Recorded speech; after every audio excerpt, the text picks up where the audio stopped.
Bom, então até agora a gente viu então o quê? Os exercícios, né, para ganhar amplitude de movimento articular quando o problema é articular. E aí a gente viu então exercício ativo livre, exercício ativo assistido e exercício passivo. Esses tipos de exercícios são exercícios osteocinemáticos, ou seja, trabalha a amplitude de movimento e um movimento de um osso sobre o outro, ok? E aí, para isso, a gente vai usar o termo exercício ativo livre para flexão de ombro, para extensão de cotovelo, para abdução de quadril, para rotação lateral de ombro, tá? Então, a gente vai usar os termos, né, dos movimentos.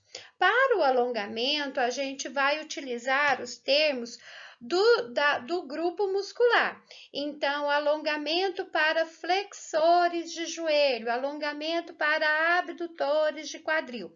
E aí vai. E aí agora, né, a gente entra nos exercícios que vão trabalhar a amplitude de movimento, mas através do movimento artrocinemático, ok? Aí, os movimentos artrocinemáticos a gente já viu na aula passada, né? Que são deslizamento, rolamento e giro. Então, aqui a gente já não usa mais o termo flexão, extensão, ok? E abdução, tá bom? Então, aqui agora a gente começa a trabalhar os movimentos artrocinemáticos. E o tipo de cinesioterapia para trabalhar os movimentos artrocinemáticos, a gente tem então a mobilização articular passiva. A gente viu, né, na aula passada, que a mobilização articular passiva ela só é conseguida através do movimento passivo. Mas mobilização articular passiva não é sinônimo de exercício passivo, tá bom? O exercício passivo é um exercício osteocinemático e a mobilização articular passiva ela é um exercício artrocinemático. O que muda é a forma de pegar, do fisioterapeuta pegar, que a gente vai aprender direitinho na nossa aula prática, tá? Então, a mobilização articular passiva são técnicas passivas de baixa velocidade, usadas para tratar, então, disfunções articulares como rigidez, hipomobilidade e dor.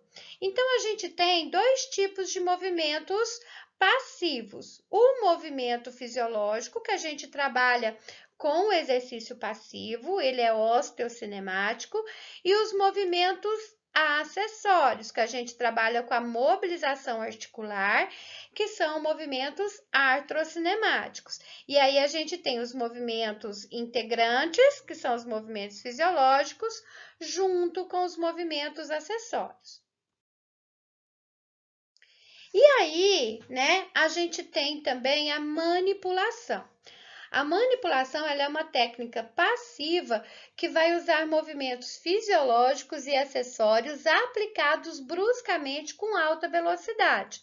Né? Essa alta velocidade de aplicação de técnica de manipulação, ela não permite que o paciente tenha controle da execução das mesmas, né? E para isso a gente tem, né, de fazer cursos, né, como a osteopatia e a manobra do thrust da quiropraxia, ok? Então ela equivale o movimento de mobilização articular grau 5 que a gente vai ver daqui a pouquinho.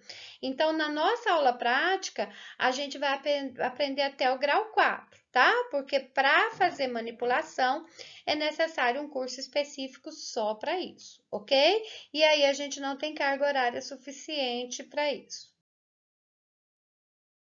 Então, né, a gente vai relembrar o que a gente viu lá atrás, tá? Então, os tipos de articulação. Eu tenho as articulações ovoides, né, em que uma superfície é convexa e a outra é côncava, tá? E eu tenho as articulações do tipo celular, em que eu tenho uma superfície côncava em uma direção e convexa na outra, com a superfície oposta convexa em uma direção e côncava na outra, como essa daqui, por exemplo, né? Ó, da articulação interfalangiana, tá bom? E aí, então, relembrando, né, os movimentos artrocinemáticos, então são três tipos, que é o rolamento, o deslizamento e o giro.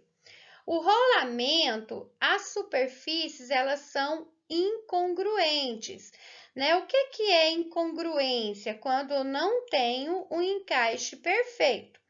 Novos pontos de uma superfície encontram com novos pontos na superfície oposta. Ocorre sempre na mesma direção que a oscilação, ou seja, que o movimento. Ela causa compressão de um lado e separação de outro na articulação. E o rolamento é sempre na mesma direção que o movimento ósseo, né? Mesmo sendo o osso convexo ou côncavo. E aí a gente tem o deslizamento, que ocorre nas superfícies planas, né? Se o osso que se move for convexo, o deslizamento vai acontecer na direção oposta ao movimento. Se o osso que se move for côncavo, né, vai acontecer o deslizamento na mesma direção do movimento. E aí essa é a regra do côncavo e do convexo que a gente viu no nosso conteúdo anterior, né? Que entra para poder explicar então o deslizamento. E por último, o giro, né? Eu tenho a rotação de um segmento sobre um eixo estacionário que vai ocorrer em combinação com o rolamento e com o deslizamento. E aí, então, os movimentos artrocinemáticos, a mobilização passiva articular ou mobilização articular passiva, ela é dividida em dois tipos, da técnica oscilatória e a técnica de translação. A técnica oscilatória, ela é graduada em 5 graus, tá? O grau 1, eu vou ter pequena amplitude de movimento, normalmente somente o início da amplitude de movimento. E aí o objetivo dela é a analgesia, ou seja, diminuir dor. O grau 3, eu já tenho uma amplitude de movimento um pouco maior, mas não atingindo a amplitude do paciente. O objetivo dela também é para analgesia.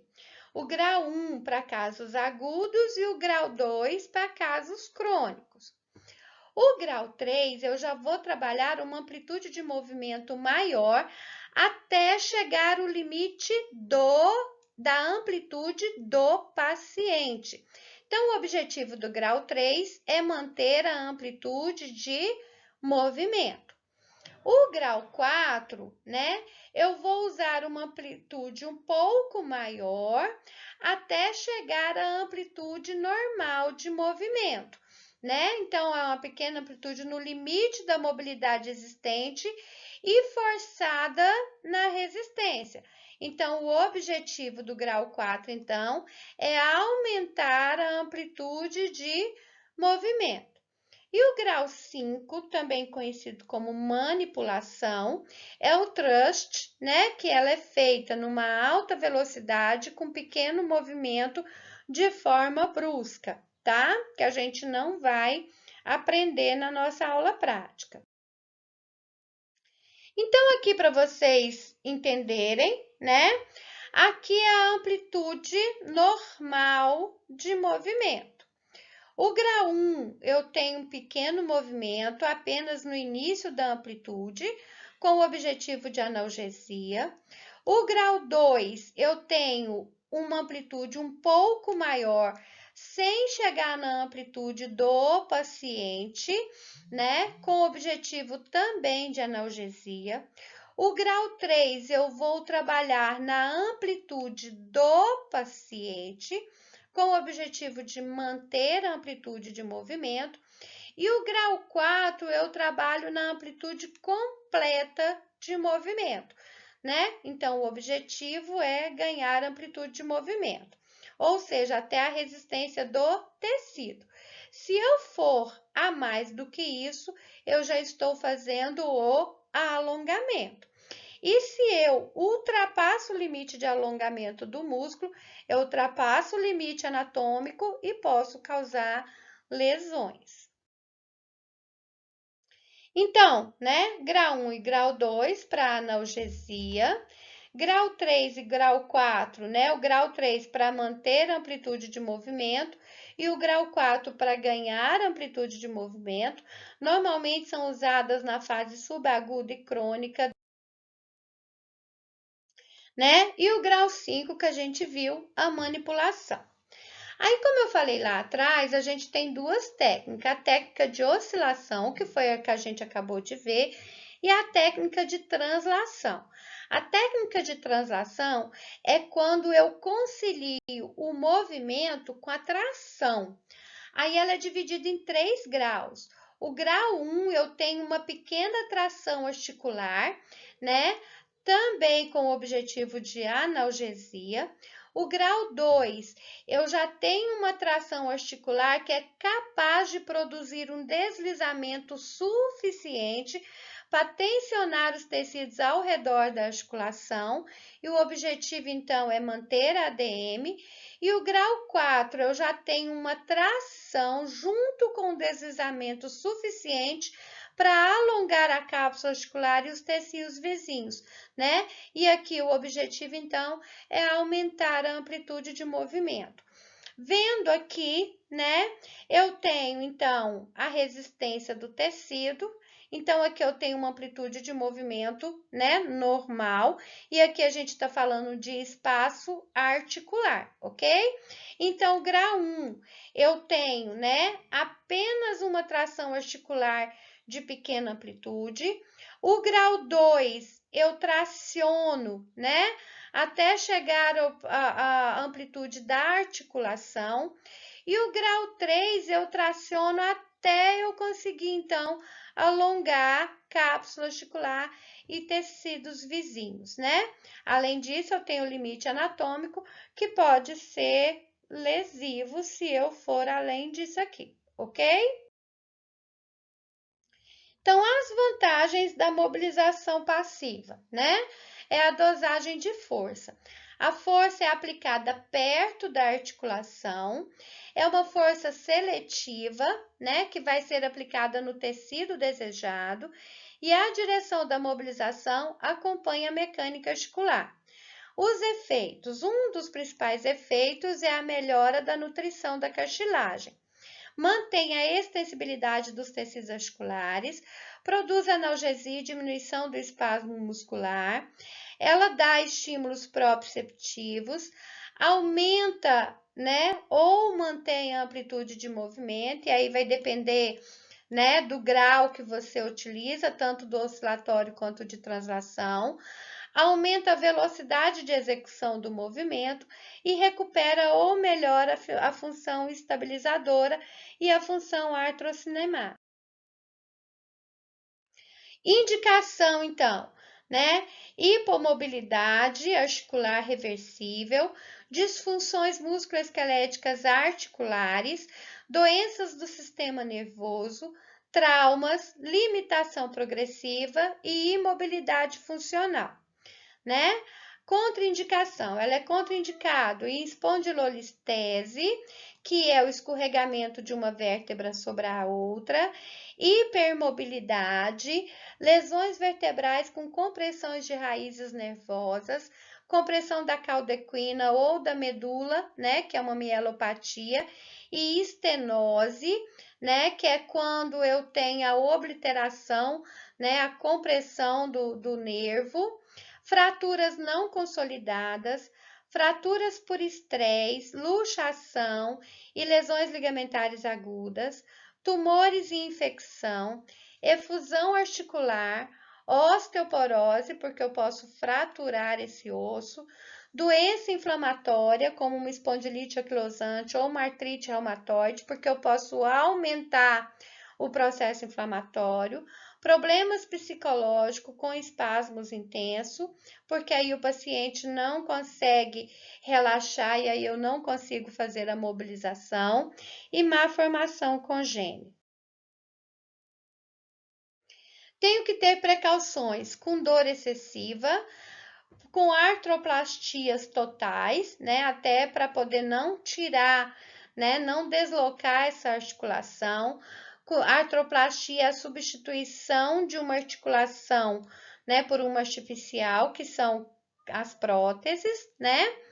Tecido conectivo recém-formado após lesão ou cirurgia, idosos e crianças e pacientes hemofílicos que eles têm tendências a ter hemorragias. E aí, então, né, a nossa aula termina aqui. A nossa próxima aula vai ser para trabalhar os músculos, né, como força muscular, tá? Então, aqui a gente vemos, né, os efeitos do movimento no corpo, os efeitos da imobilidade no corpo e aprendemos as principais técnicas de cinesioterapia para trabalhar a amplitude de movimento. Lembrando que exercício ativo livre, exercício passivo e exercício ativo assistido são movimentos osteocinemáticos, então eu vou utilizar nomenclaturas dos planos cardinais, como flexão, extensão, adução, abdução, rotação lateral, rotação medial e circundução, alongamento, né? E a mobilização articular, que são movimentos artrocinemáticos, em que eu vou trabalhar os movimentos acessórios, tá? Para trabalhar o exercício ativo livre, exercício passivo, exercício ativo assistido, eu vou trabalhar então para quando o problema do paciente é articular. E a mobilização articular também para quando o movimento, quando a causa, né, da diminuição do movimento for de origem articular, ok? E o alongamento a gente vai trabalhar quando a causa do movimento for de origem muscular. E bom estudo para vocês e até breve. Beijo!